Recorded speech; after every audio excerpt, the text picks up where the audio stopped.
that is actually the core of all of my work. I started basically my awe with the ocean started way more from imagination and then slowly turned into science.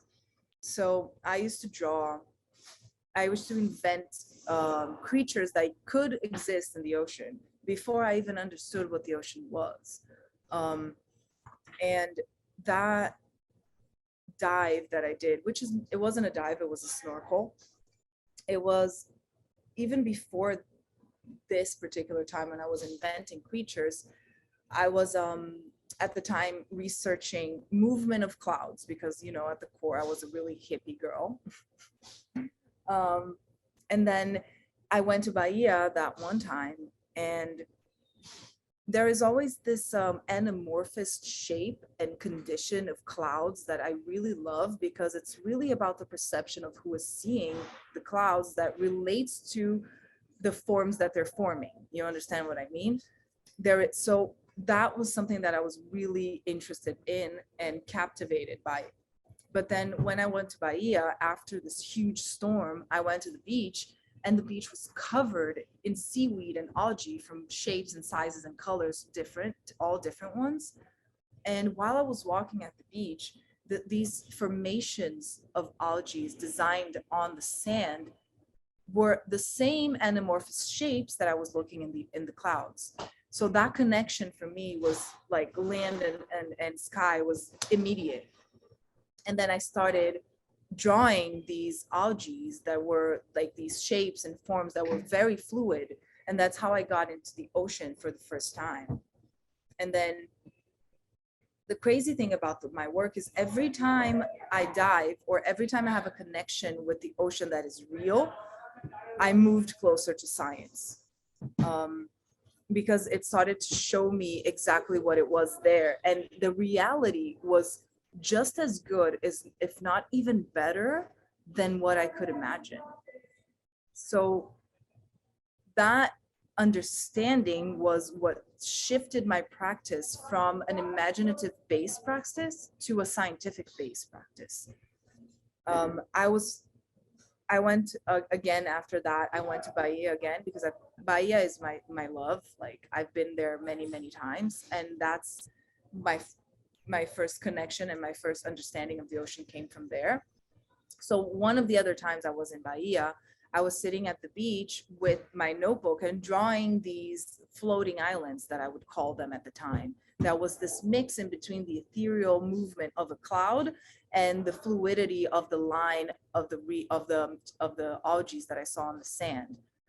And that meshed up together to form these floating islands that I used to draw. And this, I was just sitting at the beach drawing, and this man approached me and he looked at me and he was like, "Are you drawing the coral reef?" And I was like, yeah.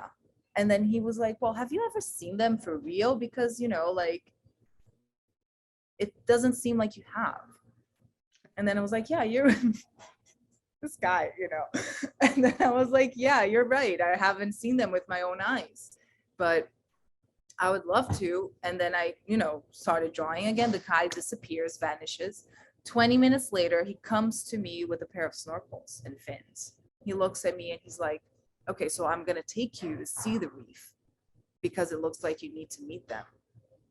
I was like, "Okay, stranger that I've never seen in my life, I will follow you inside of the ocean, you know?"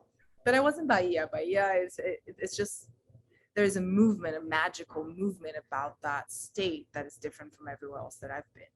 So I trusted the river and I went with it.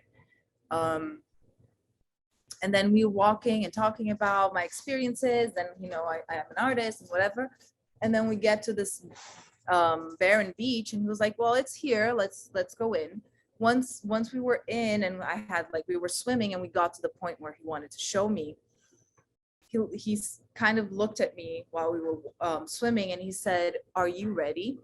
I was like, "Yeah, I'm ready." So he was like, "So put your snorkels in, and I'm gonna dive, and you follow me."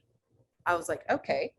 So as soon as I breached the surface, this man pushed me under and shoves me inside of this tiny cave that was completely 360 degrees filled with corals all through the walls.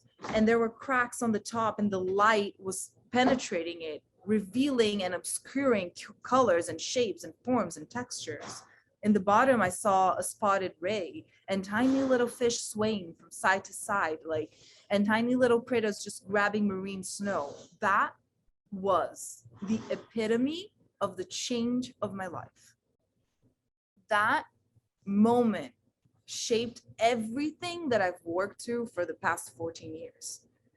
And the craziest thing is, I don't know the man's name. I've never seen him again. And he has no idea the impact he generated on me. He completely blew my mind away because he saw me for who I was and knew what I needed. A stranger, Raymond. That was, that's why after that, I devoted all of my life and my whole practice and my whole existence to serve the ocean. Because encounters like that don't happen to many people. And I felt blessed and lucky and extremely illuminated to be able to have that experience.